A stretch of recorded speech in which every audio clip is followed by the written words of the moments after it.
Assalamualaikum warahmatullahi wabarakatuh.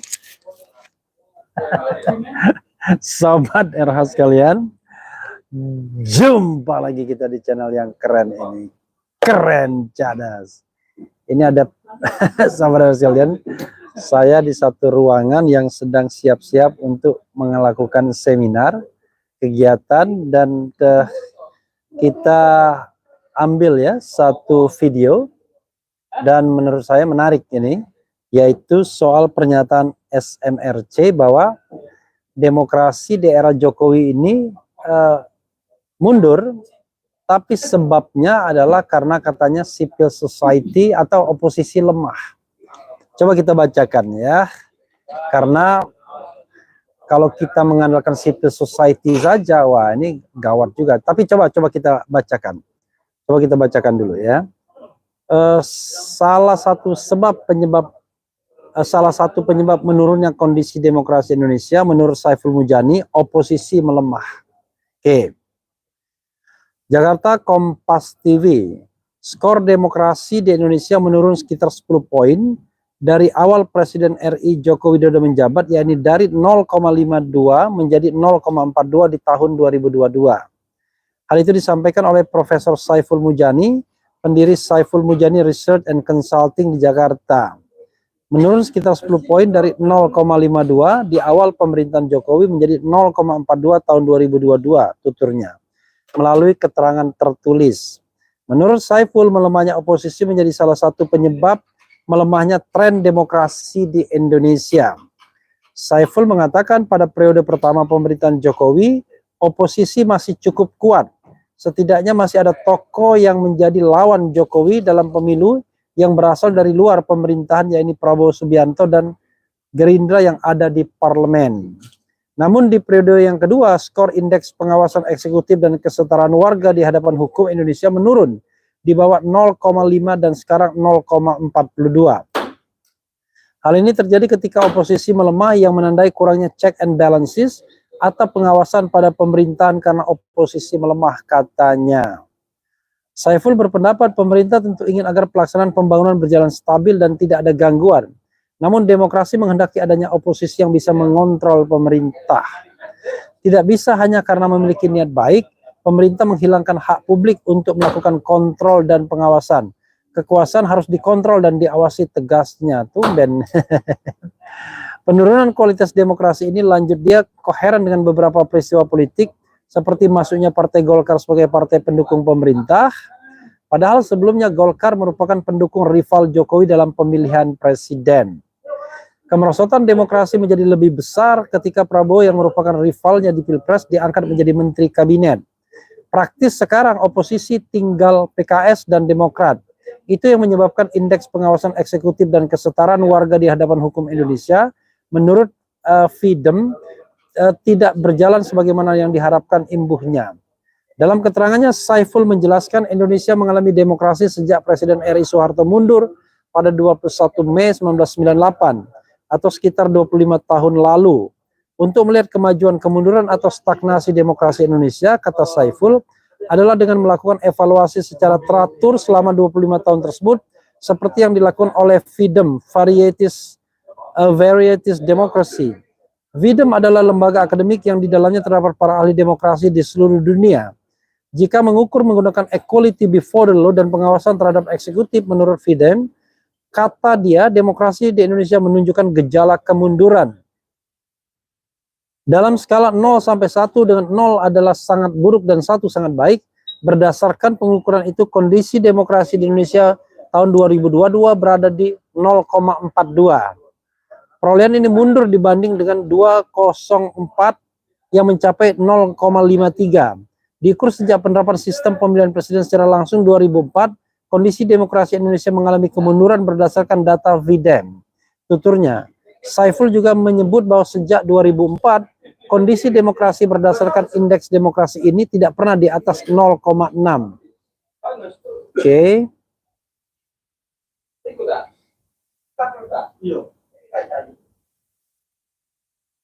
Oke. Ya, Sobat RH sekalian, ini adalah hal yang menarik yang disampaikan oleh Saiful Mujani dari SMRC, tapi ini sepertinya pendapat Saiful Mujani sendiri, tidak didasarkan pada pendapat lembaga surveinya. Dan indeks demokrasi Indonesia menurun ya dalam 25 tahun terakhir, paling tidak sejak 2004 ketika pemilihan presiden secara langsung. Kita pernah indeksnya 0,53 paling tinggi dan 0,42 sekarang. Pertanyaannya adalah siapa yang harus disalahkan? Siapa yang harus bertanggung jawab? Kalau seandainya demokrasi itu adalah sebuah pesan dari konstitusi Undang-Undang Dasar 1945.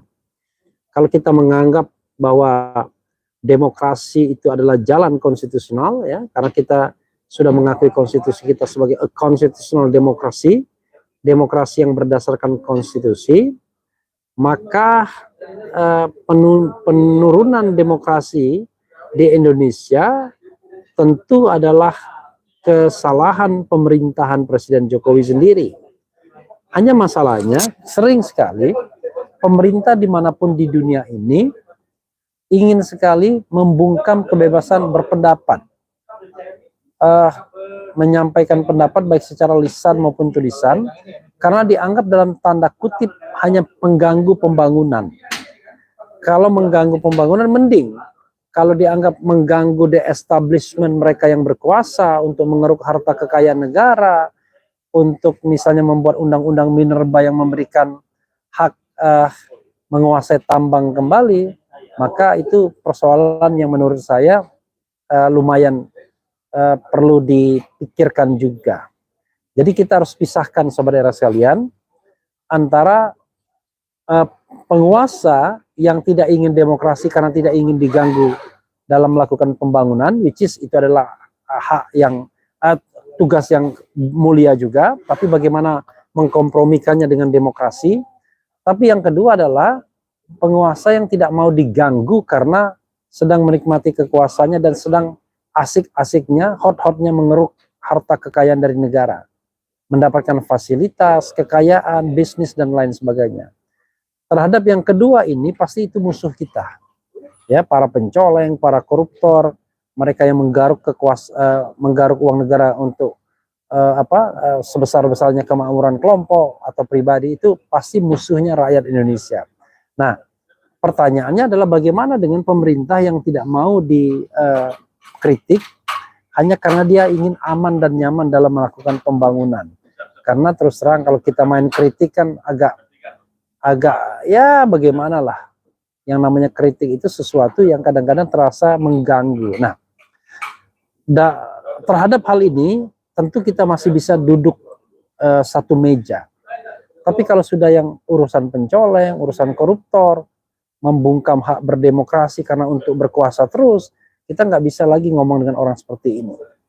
Yang bisa adalah orang yang ingin yang menjalankan kekuasaan, tetapi merasa terganggu dengan suara-suara yang kritis itu.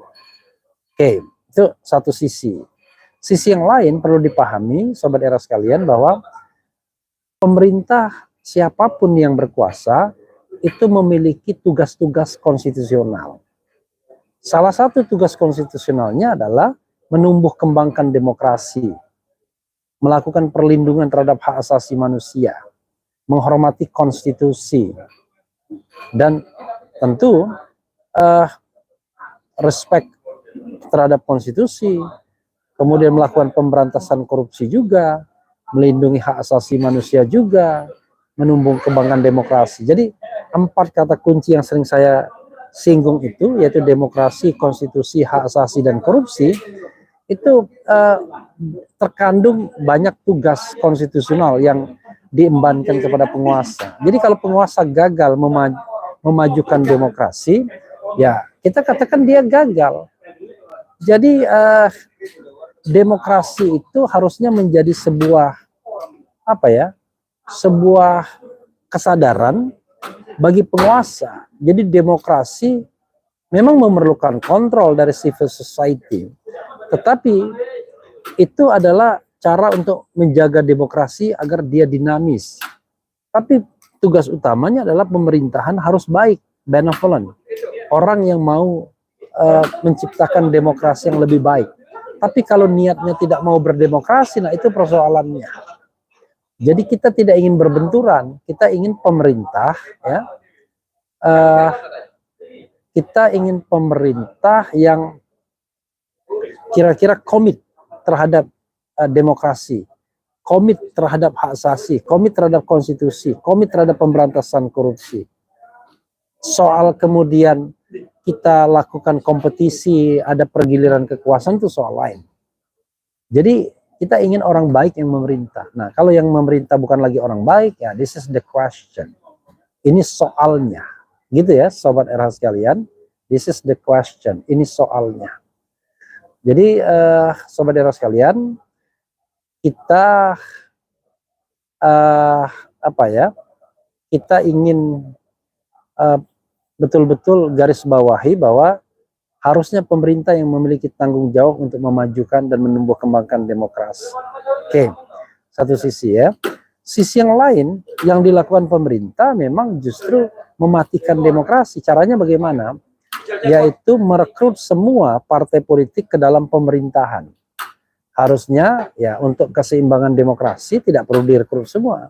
Tapi maksud pemerintahan memang merekrut semua partai politik yang 7 itu adalah agar tidak terjadi lagi yang namanya kekuatan oposisional.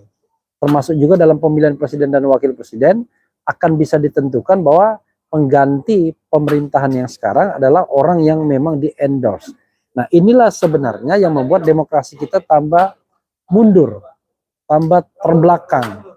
Masa kemudian kita memprovokasi massa misalnya, atau civil society untuk menggebrak, kan itu kan negara nggak normal. Kalau negara normal adalah pemerintah yang memiliki kesadaran untuk menumbuh kembangkan demokrasi, menghormati hak asasi, menghormati perbedaan pendapat, menjamin kebebasan berserikat dan berkumpul, mengeluarkan pendapat juga, dan lain sebagainya.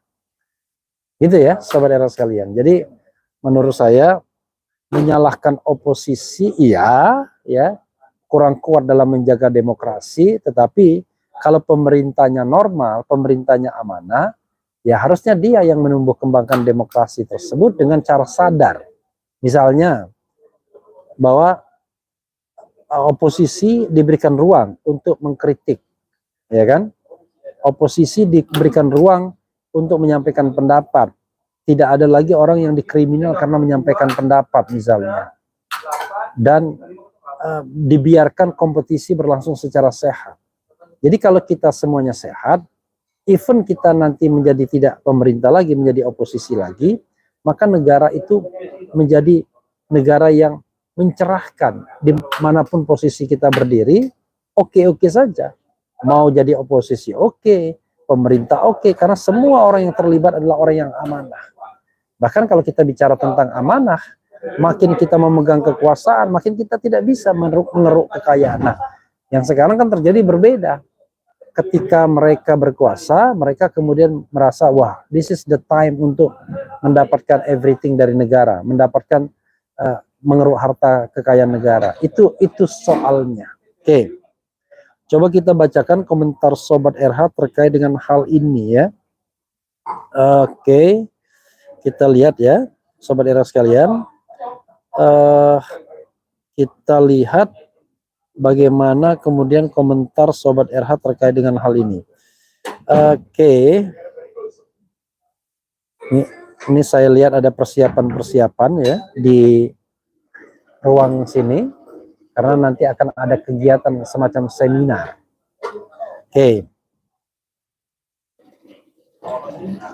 Coba kita bacakan apa yang dikomentari Sobat RH sekalian dalam konteks ini, apa yang disampaikan oleh Saiful Mujani Research and Consulting ya.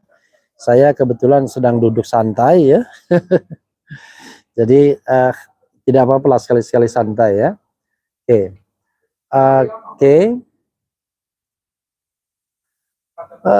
Rezim ingin kembali ke Orba, lalu apa gunanya demokrasi? Oke. keinginan kita memang ingin komit Bang Hera, tapi untuk saat ini makin sulit kalau untuk komit.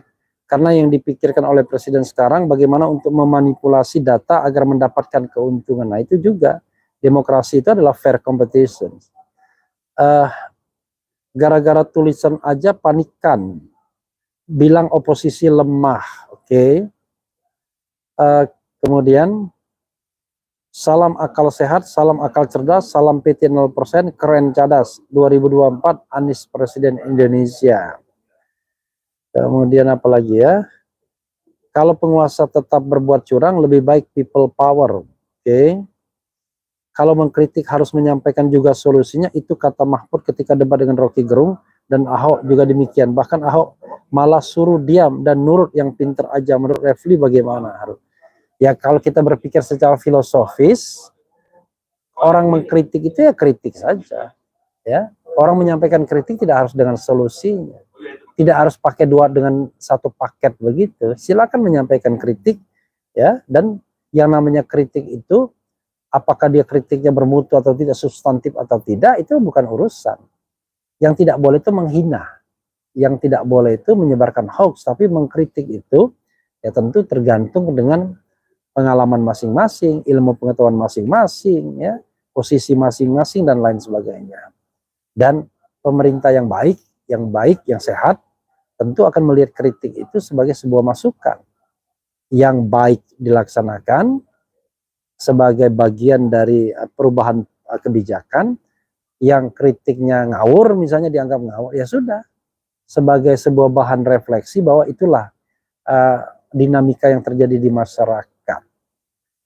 Begitu ya saudara sekalian, tidak perlu juga kalau mendapatkan kritik kita terlalu defensif. Oke.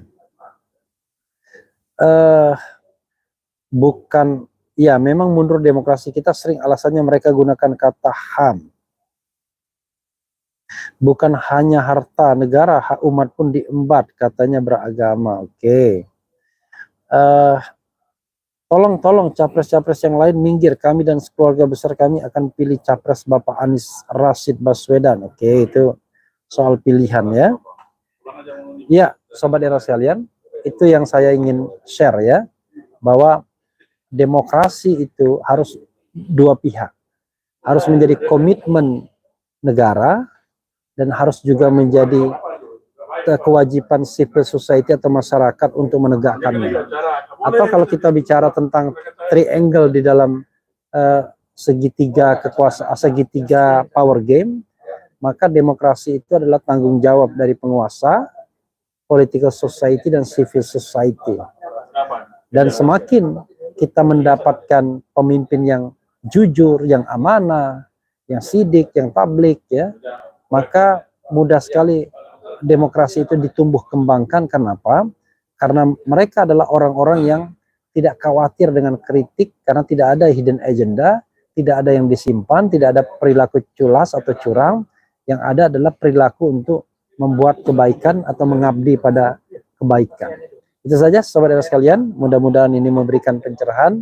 Saya sekaligus memang kebetulan saya di sini ya, di Kota Pahlawan. Mau ada acara, saya lihat settingnya sudah ada, tetapi saya manfaatkan hanya untuk ya sekedar updating. Wassalamualaikum warahmatullahi wabarakatuh. Cheers.